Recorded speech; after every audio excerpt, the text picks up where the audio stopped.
우리 말씀은 고린도전서 12장 1절에서 7절 말씀을 보도록 하겠습니다.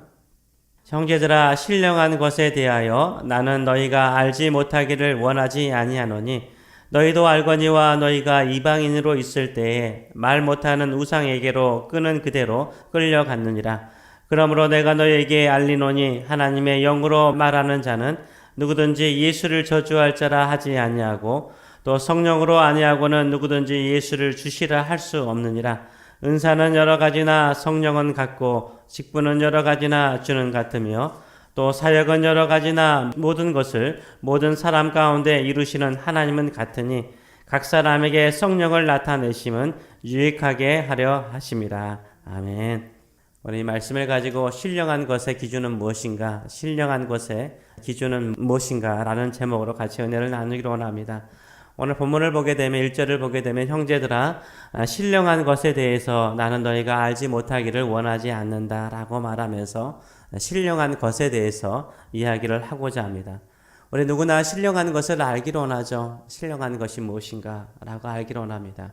신령한 것은 무엇일까요? 신비로운 체험일까요? 평화경일까요? 내적인 깊은 평안함일까요? 무아지경에 이르는 것일까요? 아니면 무념의 세계에 들어가는 것일까요? 세상 사람들에게 신령한 것이 무엇이냐라고 물어본다면 먼저 이런 생각을 하는 사람이 많을 것입니다. 교회 안에서도 이런 생각을 갖는 사람들이 있을 것입니다. 왜 그렇습니까? 세상이 그렇게 가르치기 때문인 거예요. 신령한 것은 이러한 것일 것이라고 가르치기 때문이죠. 고린도 교회 성도들은 예수님을 믿기 전에 어떤 사람들이었습니까? 세상 사람들이었습니다. 그 당시에 헬라의 문화와 헬라의 종교와 헬라의 어떤 풍습에 빠져있는 사람들이었습니다. 이전의 말씀을 보게 되면 너희도 알거니와 너희가 이방인으로 있을 때 말 못하는 우상에게로 끄는 그대로 끌려갔느니라 라고 말하고 있습니다. 말 못하는 우상에게로 끄는 그대로 끌려갔느니라 라고 말하고 있어요. 끌려가는 사람이었어요. 한마디로 홀린 사람들이었습니다. 누구에게 홀렸습니까? 말 못하는 우상에게 끌렸다, 홀렸다라고 말하고 있습니다. 우상들이 끄는 그대로 끌려갔다라고 말하고 있습니다. 우상은 그저 말 못하는 돌이나 목석이죠. 그러나 그 배후에는 뭐가 있다고요? 영적인 세력이 있습니다. 사탄이 있습니다. 그래서 우상 숭배의 자리에 가면 어떻습니까? 신령한 현상들이 나타나 인간의 마음을 끄는, 인간의 눈과 인간의 심령을 끌어당기는 어떤 세력이 있습니다. 어떤 매력이 있습니다. 어떤 신령한 것이 있습니다. 거기에 끌려가는 사람들이 참 많습니다. 홀리는 사람들이 많죠. 무당이요, 날카로운 작두 위에서 뛰어요. 그런데 발이 베지 않아요. 발바닥이 베지 않아요. 어떤 종교적인 의식을 따라 행하면 마음의 평안함이 임해요. 몸이 하늘 위에 떠있는 기분이 들 정도로 신비로운 것을 경험합니다. 어떤 종교에서 권하는 차나 음료를 마시면요, 진짜 무아지경에 이르래요. 어떤 기도문을 반복적으로 암송하면 평안함이 임하고 무아지경에 이릅니다. 방언 같은 소리도 하고 색다른 경험을 하는 사람이 있어요. 어떤 종교 지도자가 하라는 대로 하면 이상한 현상이 일어나요. 넘어지기도 하고 쓰러지기도 하고 병이 낫기도 하고 신비로운 경험을 하곤 합니다. 이런 현상을 보면서 나는 신령한 것을 보았다, 신령한 것을 경험했다라고 말하는 사람이 많죠. 지금 미국의 힌두이즘이 깊이 들어와 있습니다. 과학과 문화와 이런 세속주의 사회 속에 살다 보니까 이런 신비로운 것을 서구 사람들이 많이 추구하게 되죠. 그래서 문화 속에 깊이 침투해 들어와 있습니다. 헐리우드 영화의 많은 영화들은요, 힌두이즘의 이 범신론을 배경으로 하는 경우가 참 많습니다. 천은역도 힌두이즘의 어떤 신비주의 훈련을 통해서 능력을 갖는다라고 표현하기도 하고요. 또 영화의 스토리도 거의 운명이라는 주제를 가지고 해요. 그런 내용들이 이상하게 매력이 있고 또 신비롭기도 합니다. 그래서 많은 사람들이 그런 영화에 끌려가는 경우를 우리가 보게 됩니다. 특별히 요가는 인도에서 들어온 요가는요, 정신적이고 육체적인 건강을 위해서 좋은 것으로 많이 소개되고 들어오죠. 그래서 많은 현대인들이, 젊은 사람들이 또 요가를 즐기는 경우가 참 많습니다. 그러나 요가는요, 명상이죠. 몸을 위한 것이 아니라 명상의 세계로 들어가는 거죠. 결국 명상을 통해서 내적인 평강이라든가 무아지경뿐만 아니라 우주와의 합의를 목적으로 합니다. 근데 그것은 뭡니까? 어떤 신과의, 어떤 신적인 존재와의 합의를 추구하는 거죠. 일종의 종교입니다. 근데 매우 매혹적이고 끌리는 면들이 참 많습니다. 이런 신비로운 내적인 평안이라든지 능력을 경험하고 보고 예수를 믿는 사람은요, 교회 안에 들어와서도 신령한 것이라 라고 말하면 어떤 생각을 먼저 합니까? 이런 것이 신령한 것이라 라고 생각해요. 교회 밖에서 일어나는 신비로운 현상, 홀리는 현상, 개인적인 황홀경, 무아지경을 생각할 가능성이 상당히 높습니다. 그렇다면 그것이 신령한 것일까요? 사도 바울은요, 그것이 아니라라고 말합니다. 그렇다면 신령한 것의 기준은 무엇일까요? 고백입니다. 고백이에요. 개인적인 신비로운 체험이나 영적인 경험에 대한 고백이 아니라 무슨 고백이요? 3절의 말씀을 보게 되면 그러므로 내가 너에게 알리노니 하나님의 영으로 말하는 자는 누구든지 예수를 저주할 자라 하지 아니하고 또한 성령으로 아니하고는 누구든지 예수를 주시라 할 수 없느니라 라고 말하고 있어요. 예수님을 주님이라고 고백하는 자가 신령한 사람이라 라고 말하고 있어요.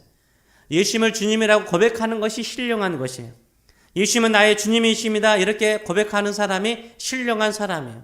왜냐하면 성령이 아니고서는 예수님을 나의 주님이라고 고백할 수 없기 때문인 거예요. 성령의 역사가 없이는 예수님을 나의 주님이라고 고백할 수 없는 거예요. 지속적으로 고백할 수 없는 거예요. 아무리 신령한 체험을 하고 신령한 능력을 행사하더라도 예수님을 저주하는 사람이 있어요. 또 예수님을 욕하는 사람이 있습니다. 그 사람은 신령한 사람이 아니죠. 예수님을 대적하는 사람입니다. 예수님을 나의 주로 고백하는 사람이 신령한 사람이에요. 이 고백은 성령으로 거듭난 사람이 할 수 있는 거예요. 성령을 통해서만 할 수 있는 것입니다. 한평생 예수님을 나의 주님이십니다. 이렇게 고백하며 사는 사람이 신령한 사람이에요. 왜냐하면 성령께서 우리 안에서 고백할 수 있는 능력과 그 은혜를 베풀어 주셨기 때문인 거죠. 절대 잊지 마시기 바랍니다. 누가 신령한 사람입니까? 신령한 체험을 하는 사람이 아니라 신령한 능력을 가지고 있는 사람도 아닙니다. 오직 예수님은 나의 주님이십니다. 늘 고백하는 사람이에요. 늘 고백하며 예수님을 나의 주님으로 모시고 사는 사람, 섬기는 사람이 신령한 사람이에요. 그렇다면 신령한 사람은 무슨 일을 하는 사람일까요? 신령한 일을 하는 건데요. 그 신령한 일이 무엇일까요? 바로 예수님을 나의 주님으로 섬기는 사람으로서 주님의 몸된 교회를 세우는 사람이에요. 주님의 몸된 교회를 건강하게 또 튼튼하게 또 주의 일을 감당할 수 있는 몸으로 세우는 사람이에요. 예수님이 머리가 되시고 그의 몸된 교회를 세우고 봉사하는 사람이요, 신령한 사람이에요. 이게 신령한 사람이에요. 그래서 각 사람에게 주님께서는 무엇을 주셨습니까? 세 가지를 오늘 본문 말하고 있습니다. 은사를 주셨고 직분을 주셨고 사역을 주셨다라고 말하고 있어요. 은사를 주셨고 직분을 주셨고 사역을 주셨다라고 말하고 있어요. 4절을 보게 되면 은사는 여러 가지나 5절을 보게 되면 직분은 여러 가지나 6절의 말씀을 보게 되면 사역은 여러 가지나 교회의 몸된 교회를 세우기 위해서 세 가지를 주셨다라고 말하고 있습니다. 여러분도 은혜는 헬라어로 뭡니까? 카리스죠. 그러면 은사는 헬라어로 뭘까요? 카리스마타라는 뜻이에요. 그러니까 은사는 은혜의 선물인 거예요. 은사는 은혜의 선물이에요. 은총의 선물이에요. 그래서 은사라는 말보다는 은총의 선물이라고 번역하는 것이 훨씬 더 좋지 않을까라는 생각을 해요. 왜 은사를 주셨습니까? 나의 주님이신 예수님의 몸된 교회를 세우고 섬기기 위해서 은사를 주신 거예요. 은혜의 선물을 주신 거예요. 그래서 은혜의 선물인 은사를 개인의 유익을 위해서 사용한다면 그거는 은사의 목적에 맞지 않는 거죠. 은사를 통해서 나의 내적인 평안이나 형통, 출세, 능력을 자랑하는 데 사용하는 것은 신령한 일이 아니에요. 개인적인 일인 거예요. 은사는 교회와 모든 사람의 유익을 위해서 주신 은혜의 선물인 것입니다. 교회를 섬기는 일에 여러 가지가 있는 거예요. 은사, 직분, 사역인 거예요. 은사도요, 여러 가지가 있는 거예요. 그러나 그것을 주신 분은 한 성령이세요.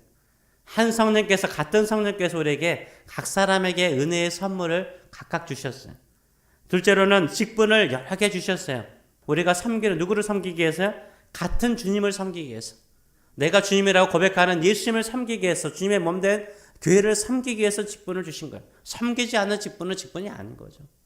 세 번째는 사역을 여러 가지가 있는데 그 사역을 주신 것은 뭡니까? 이 모든 사역을 이루는 분은 내가 아니라 우리가 믿는 한 하나님이시라는 것을 알게 하신 거예요.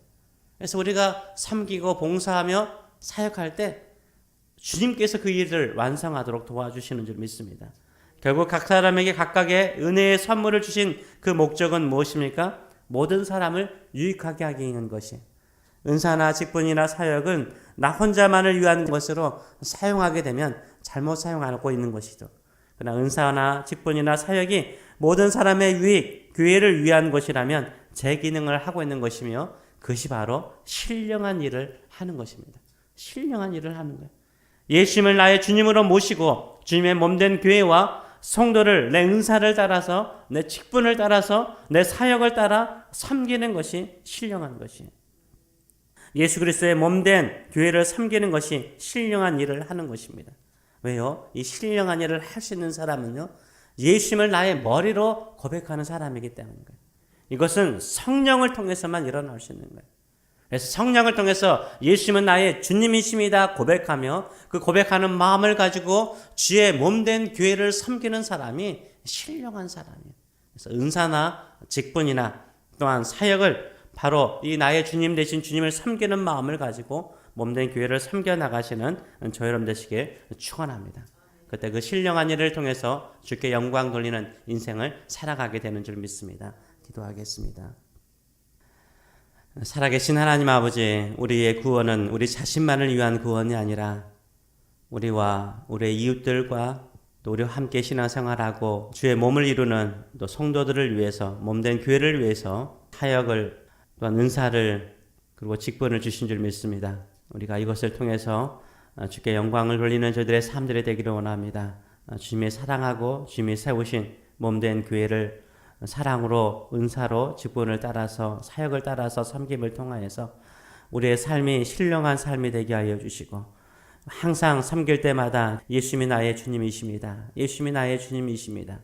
머리 대신 우리 주님만을 따라서 섬기고 봉사하고 주를 섬기듯 교회를 봉사하고 섬김을 통하여서 세상에 빛된 교회, 세상에 소금이 되는 아름다운 교회를 만들어가는 저희들의 삶들이 될 수 있도록 축복하여 주시옵소서.